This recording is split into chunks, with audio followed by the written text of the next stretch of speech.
Hey, welcome back, everybody. It's Shino, and we're back in Modded to the Magical Max. Hope you're doing well.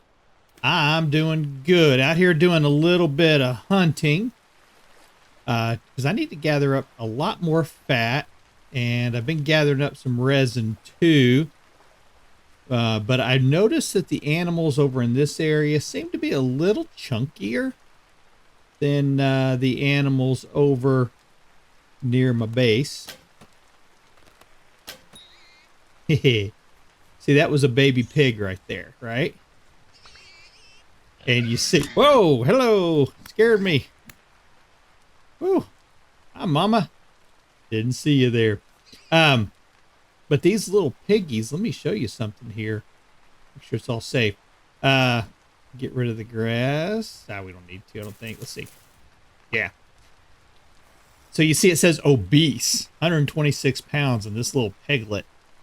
And this is part of the delightful animals or delighted animals. Look at that, 12 pieces of fat and 14 pieces of raw meat off of a piglet. Are you kidding me? And we got a dead sow here. She's chubby. You see she's only just about 20 pounds more, but there you go, 34 pieces of meat. So yeah, the delightful animals mod, definitely, if the animals are well fed in the area, then you don't have to worry at all about them. Come back here. You don't have to worry about them at all as far as running out of meat too quickly, right? They'll definitely, look at them all. That's like over 100 pieces of meat right there. For sure. Hey, I think we're good though. Let's head on back. We're gonna head on back to the base. Now we're not too far away from the base, and so I think that's one of the things that's kind of helping this area. Even the rabbits in this area are like really super chunky. That was kind of a fun one. There it goes. Even the rabbits are a little chunky. So you see that 14 pounds for that rabbit. So whenever I do that, only one piece of meat. I've had some that have given like 6 pieces of meat. Just off of one rabbit, which is pretty cool. Okay, let's head back to the base here. We'll sprint. How you doing? Hope you're doing well. We are now officially into 2025.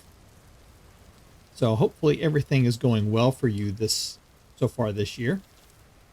Everything's going pretty good for me. I took a little bit of a recording break for the holidays. But that's, to be expected. All right, we're back here at the workshop. Let's go inside. So you'll see that I have moved the pit kiln out, and you'll see there's a set of stairs. I've added on that room, as I had mentioned, doing. So we're going to be putting the helve hammer and querns and things like that down in this area. This is going to be a staircase coming upstairs. Not sure exactly what I'm going to put up in here yet, if anything. It might just be up here for decoration.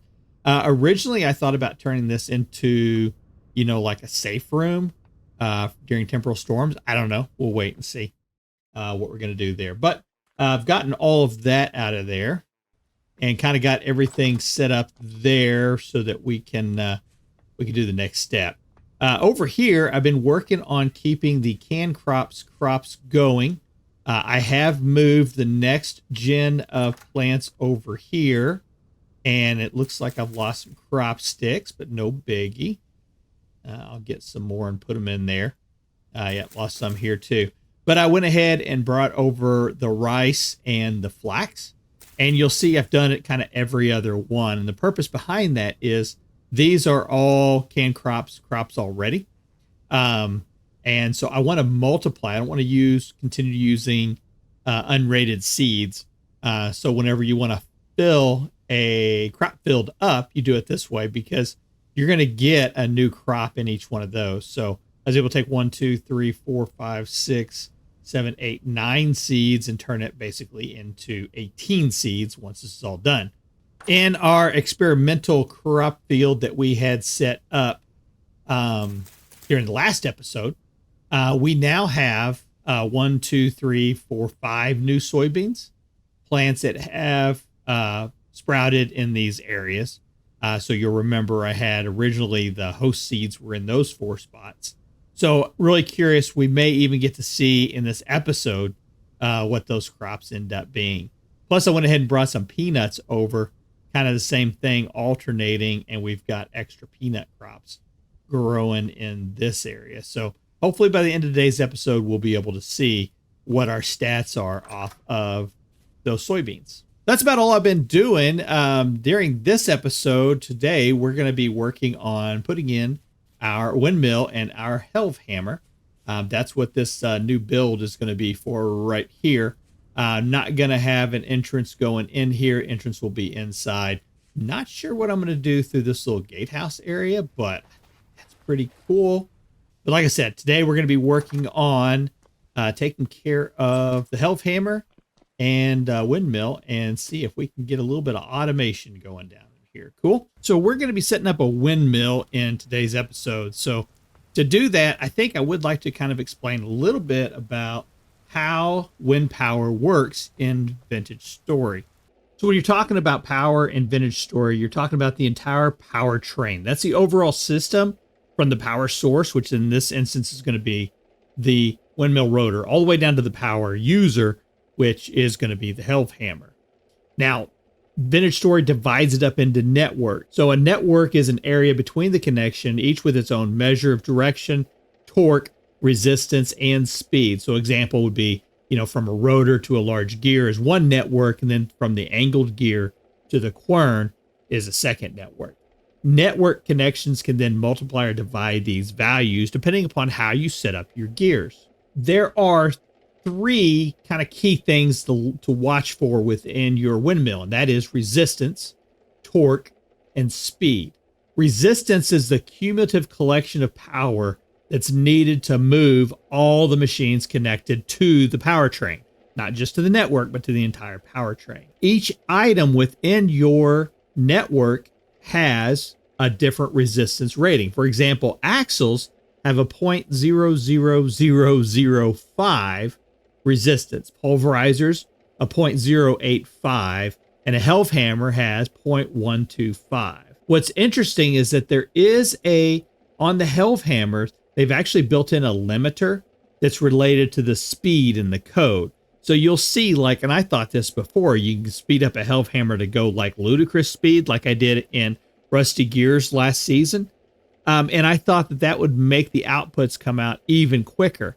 Well, there's actually a limiter because there is a difference between what happens on the client and what happens on the server. So as you increase the speed on your windmill and you make the helve hammer go faster and faster and faster, on the client side, it may look like it's going, but on the server side, it's still moving at the same rate. It's still having the same amount of work output that it would have if it was going at a slower speed. So keep that in mind. Torque is a measurement of rotational force that's needed to overcome the resistance.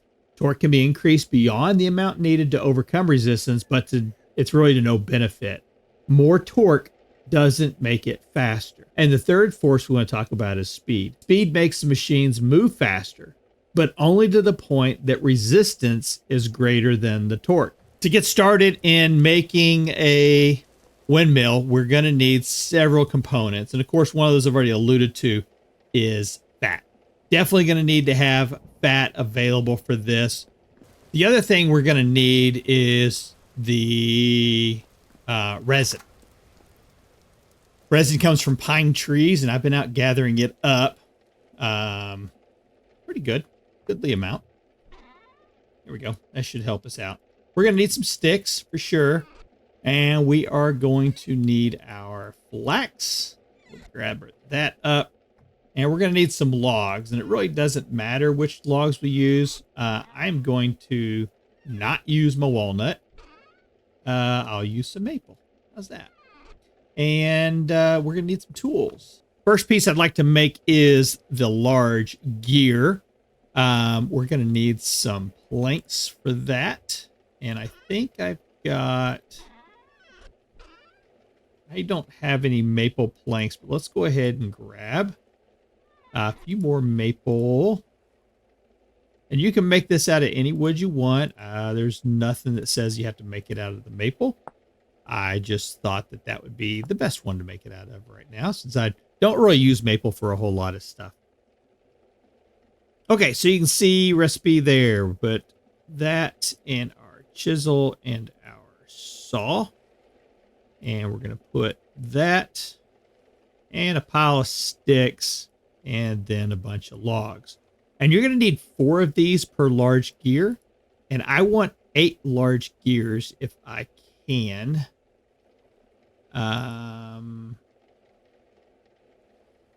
What do I not have enough of?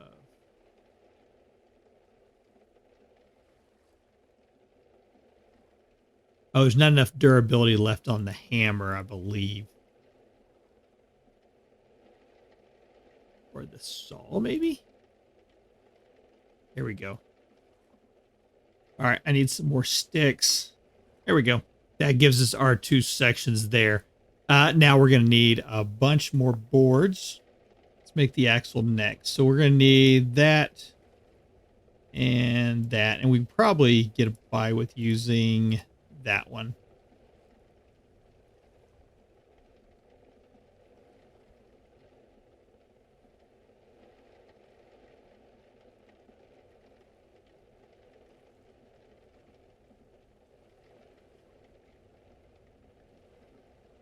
There we go. That should give us a good start. All right, let's put our axle together, or our large windmill, or large gear. 1 and 2. Okay, we're going to need also, let's go ahead and make some of the pieces we're going to need for the helve hammer. So let's go ahead and make the, we're going to need a toggle, wooden toggle.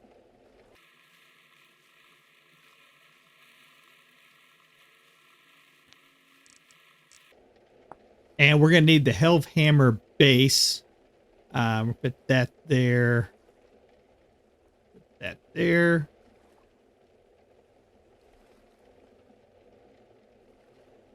Cool.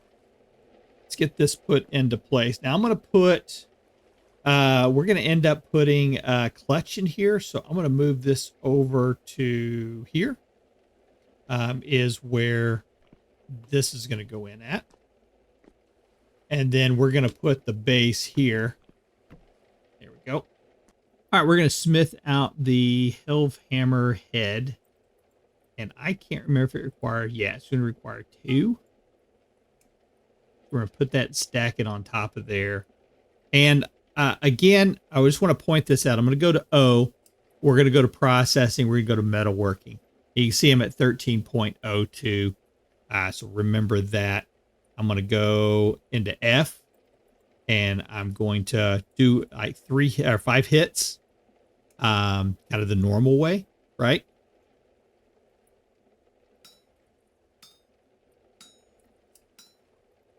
It's just showing. I'm going to go to O, and you see I'm at 13.02.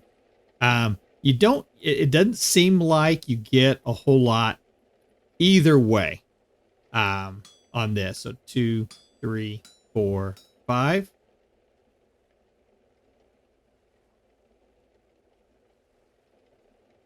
And you see at 13.02.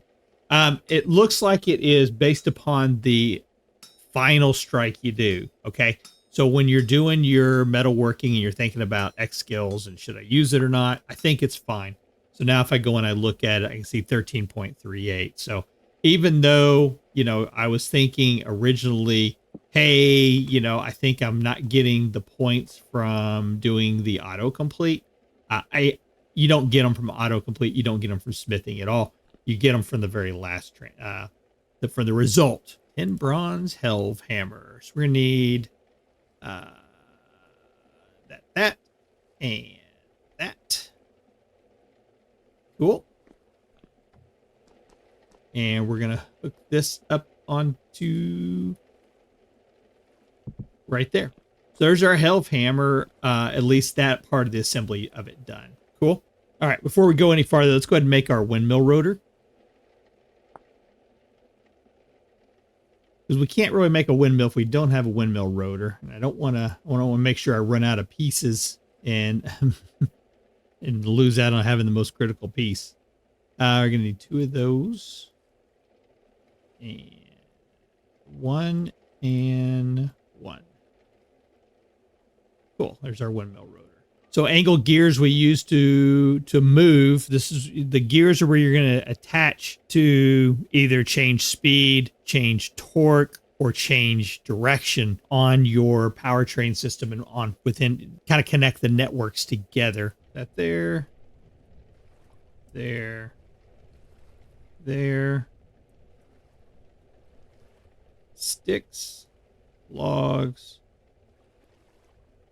fat, and resin. We had 5, so 6, 7, and 8. Plus, we're going to need how many for the transmission? Need 2 more. 1, 2. All right, so let's put together the clutch and the transmission first, shall we? Kind of see how this works. So we're going to need to put, it like right there. And we're going to put the clutch right in front of it. And the way the clutch and the transmission works is it's going to attach with an angled gear to this side. Right there, you see? So now, as this rotates around, it's going to spin that one. And this is where it's important to understand gear ratios, right? So you see all the number of little teeth that go around this gear. So if this is position 1, let's say, it's going to have to travel all the way around until it gets back to there for 1 rotation, right? And there's like 44-ish little cogs or pegs along this large gear. Now, if you look at this side, there's 8 little places here. So every time this moves around 1 time, this is going to turn around 5 times. So that means that this is going to be turning faster than this does, which, as we remember, increases what their students? That's right, speed. So to go faster, you have to put the angled gear on the outside edge of the large gear. Now, the way the transmission and the clutch works together is that while this is spinning and this is spinning, you see there's nothing connecting these 2 sides together. But when you activate the clutch, it then moves that wooden together so that now every time the angled gear turns once, it's going to make this side turn once also. Pretty cool. So now I'm going to take and I'm going to put this right there. And that is a completed system. And as we remember, this is called a network. So we actually have 2 different networks here. I'll pull that out of the way. We have one network, which is this to here. And then the second network is from here to here. And this is the connecting piece between those 2 networks. Cool. So now what we need to do is we have the rotor. Let's make our sails, because I am curious to see how many sails can we make. Not very many.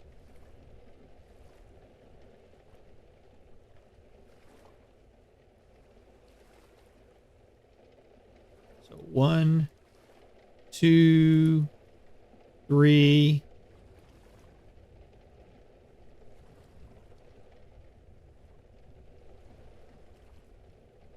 4 sets. So I have probably enough to make a full 5 sets of sails, don't I?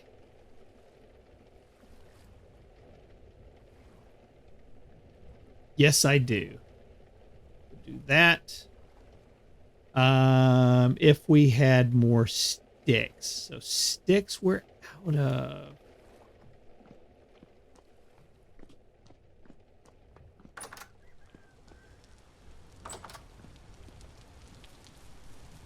Luckily,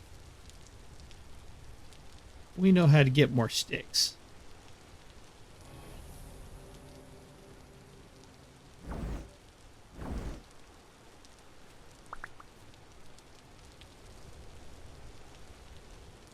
I'm going to go ahead and make a few more axles. We'll get 8 more there. Because we do want to get up at a pretty good height on this. And I'm going to end up nerd poling most of the way up on this.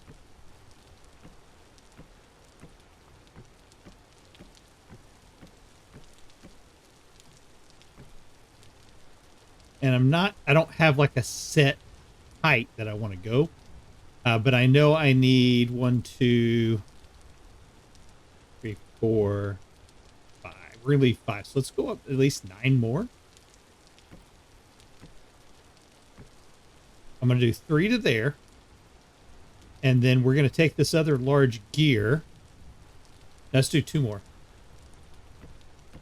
There we go. And we'll do the large gear. Cool. And I should have done that first. Ah.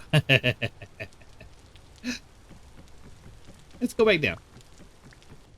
Okay, we're going to do something a little bit different here because I need to get up there and I need to get back down, and I got to do a little building while we're up there too. So I'm going to need some scaffolding for getting up there. So let's use this for now. Yeah.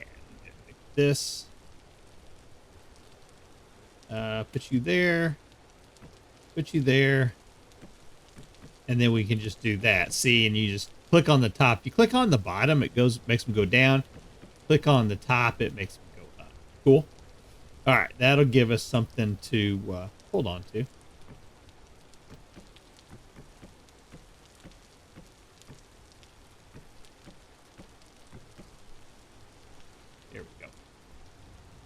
Okay, and then same thing here. What I'm going to do, we're going to pop up, we're going to put that down. There we go. And now we're going to give us a little area here to stand on.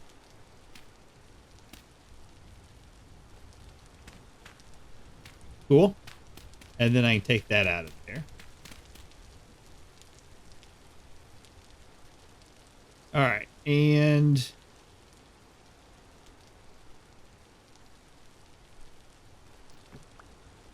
we're going to go to there. There we go. Cool.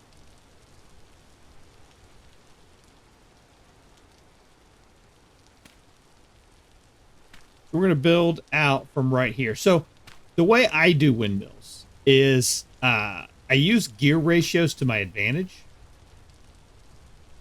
And hopefully we can show that.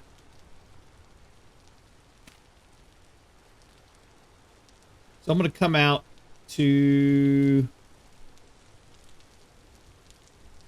I'm going to take this one. I'm going to come out 2 spots right there. And I am going to put an axle there.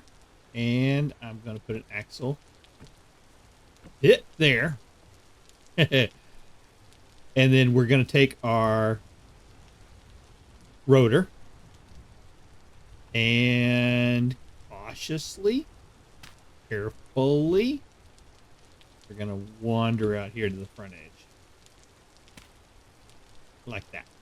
Cool. And now we can attach it. Okay. So this is where we're going to attach the sails to. They are going to move at this point here using a small gear. And we're going to get rid of that. Now, let me get these sails ready.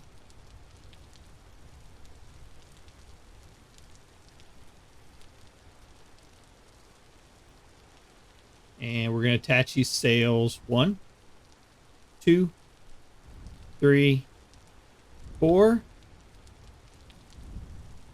And I've got no sticks. I put the sticks up before I made the sails. Perfect. Perfect. So what do we have going on here? Okay. So the rotor is attached to the angled gear. The angled gear, again, there's 8 teeth there. There are 40-ish, I think it's like 44 teeth going around this way. So what that means is this has to turn 5 times. This rotor right here has to turn 5 times just to get this gear to go around 1 time. Okay? Now down below, you'll remember we also have another angled gear attached to the large gear down there. And same thing. It is reversing that situation. So every time it goes around 1 time, the angled gear that's attached to it, to the helve hammer, is going to turn 5 times. What that means is that this is a 1-to-1 gearing right now. 1 time around on that gear is the same as 1 time around on the small angled gear down below. So it's a 1-to-1. This is increasing torque, okay? It's slowing it down, but increasing torque. So what we're doing with this 1-to-1 is we're moving the torque all the way down through this network right here. So again, remember, the entire powertrain is from the generator all the way down to the user. That's the entire powertrain. This is one network. From this large gear to the next large gear is network number 2. And then from the large gear to the angled gear attached to the large gear to the transmission is network number 3. And then network number 4 is the other side of the transmission going to the helve hammer. So right now you can see this is turning, this wooden axle's turning from what's happening up there. We can come down here and we can see everything is turning here all the way until we get to the final network. Now I'm going to engage and it's coming to a very, it's still going. Sweet. Okay. I thought we wouldn't get enough conversion off of it, but that's very slow. But right now we are having just enough with a moderate breeze or a gentle breeze. We're having just enough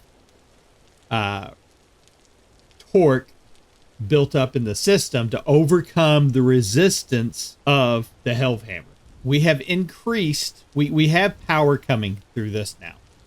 And we've seen that this right here is actually increasing the torque because it is, it's turning it at a 5 times around here to 1 time around here, 5-to-1. The entire network is on a 1-to-1. Okay. If, however, we were to attach, instead of this rotor being attached to the side here, if it were attached to the top, then we would be transferring not a 5-to-1, but a 1-to-1 to this point, and then it would be a 1-to-5 down there, increasing the speed that it's moving. Cool? All right. I don't have enough flax, I think, to be able to do this, but I know how we can get some more flax. Okay, so there is, within Recipe Magic, there is a recipe for taking shifting fibers and to create the normal flax twine out of it, right? So we're going to need, it'll take 6 of those plus sticks plus a piece of charcoal to do that. So pretty expensive. So let's make that our last possible. So we're going to be, what we're going to be doing is attaching more windmills up here. And when we do that, we're going to have to reach a little bit farther out than it. Well, one of two things. One, we're either going to have to not reach as far out, or we're going to have to reach out farther than what we are.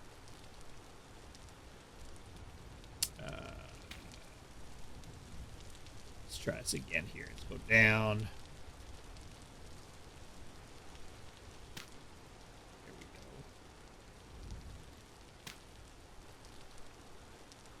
you have to attach to a solid block when you do this. So there we go. Perfect. Okay. So now I should be able to put this in right here.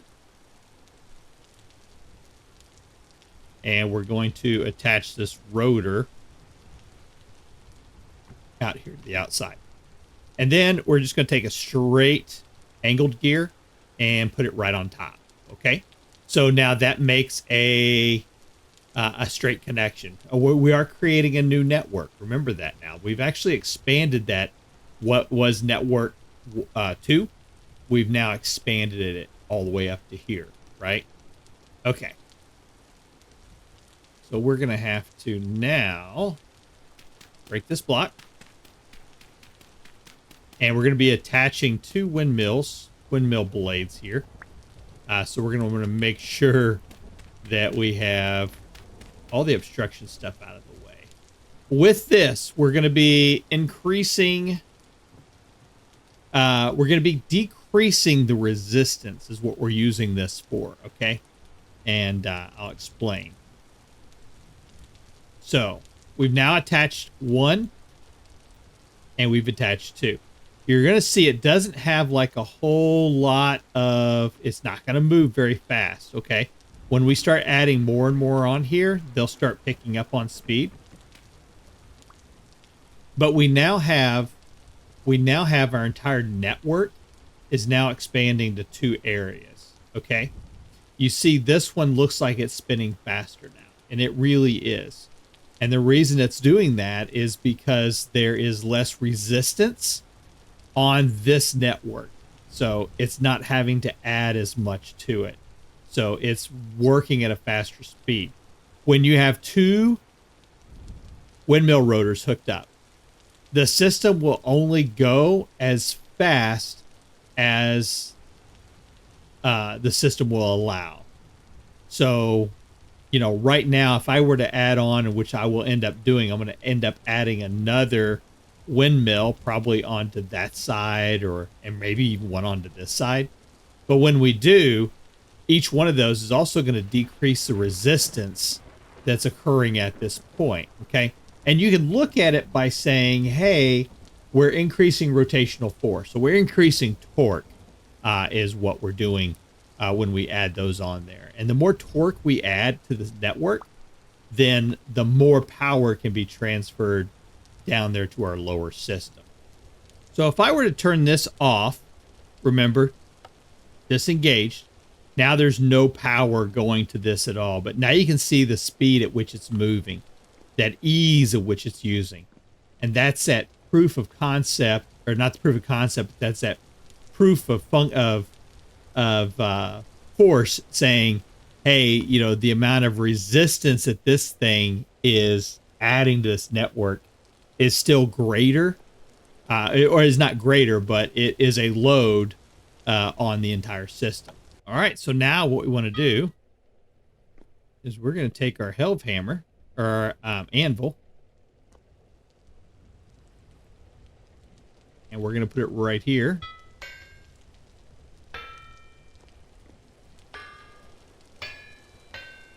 If any part of this video has been helpful, then do me a favor and hit the like button. Thanks. Let's give this thing a test drive, shall we? You're going to see that I have the ability to make a lot of other stuff on here. We're going to start off with just the plate. And there you go. So, how is this helpful for just the average finished story player? There is no durability being used on that helve hammer. So I can put, and I can work metal pieces in there without having to make a hammer myself and use it.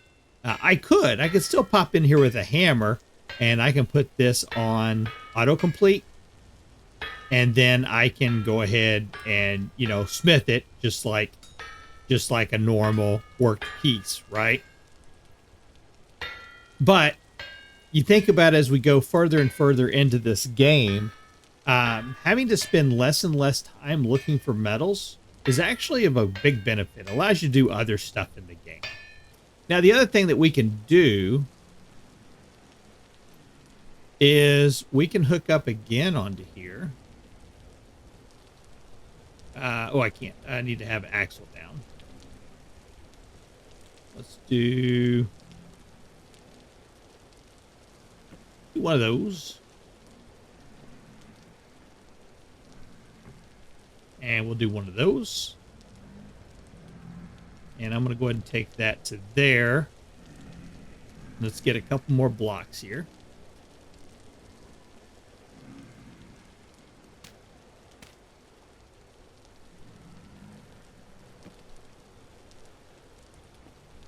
Okay, now we can click and we can connect angled gears right there. Okay, so not only can you use your elf hammer, but you can also hook a quern up to this. And querns don't have a whole lot of resistance to them. Do I have the number? I don't have the number for it, but I want to say I want to say it's less than the pulverizer. The pulverizer is 0.085, so it may be like a 0.6 on that. But you can see that thing is now moving. Get up here, and I had a that.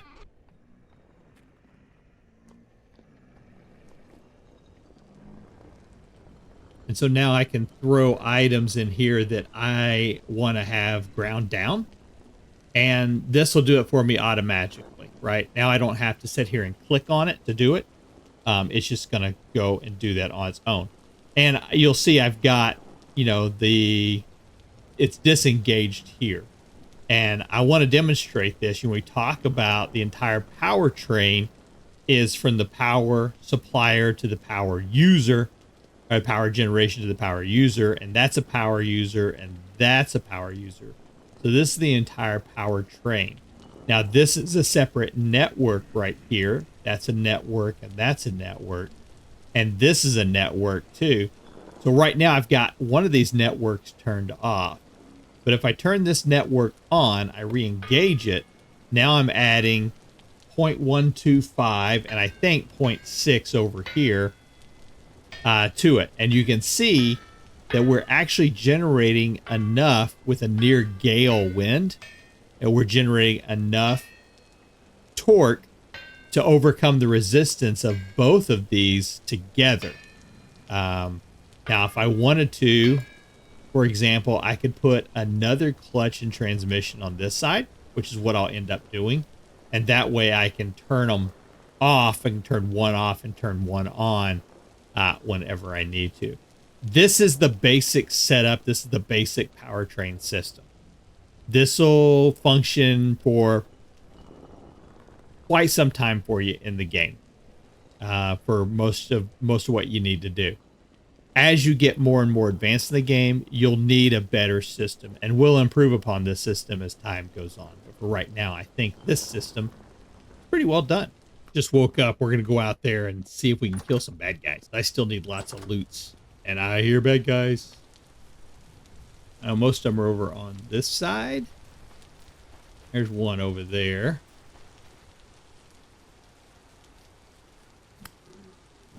Yes. We'll check them and see. The primary thing I want there is those temporal fragments. But any kind of gears I can get would be helpful at this moment too.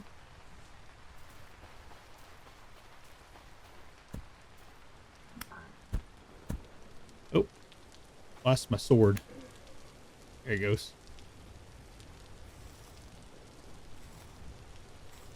Oh, I'll take the fiber too. Heard another one.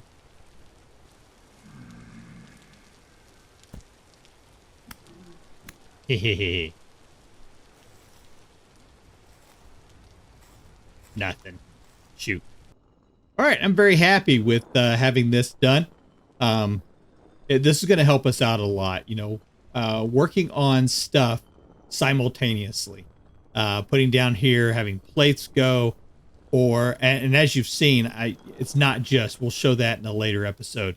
It's not just plates that we can do here like in the vanilla game. We can actually run anything that you can normally run through normal smithing you can do on here. So nails and strips, a good example. But this is going to be nice because it's going to give us an opportunity to have this going automatically, having this go automatically, and taking care of other stuff around here, and then just coming back to it and getting the spoils of our reward. So I'm very happy with that. Cool. Next episode. We're going to, and the next episode is actually going to be coming here pretty quick. Today's the 11th, or it'll be the 11th when this video goes live. On the 14th, just 3 days after this video goes out, you're going to get a bonus video. And the reason being, it's going to be kind of a smaller video. We're going to be increasing our backpacks. Right now, our backpacks are the mini backpacks. We're going to go ahead and use those and start upgrading them up to the next level, which is the tall. And we might even see if we can go up another level. It depends on how much flax I'm able to gather up between then and the next time we come back, right? All right. But yeah, we're going to do that. We're going to increase our backpacks. We're going to increase storage capacity on our chest, on our back. That way we can go out and explore farther and gather up a lot more stuff. Cool? All right, folks. Hey, thanks for spending time with me. This is Shino, and we'll see you in the next video. Take care.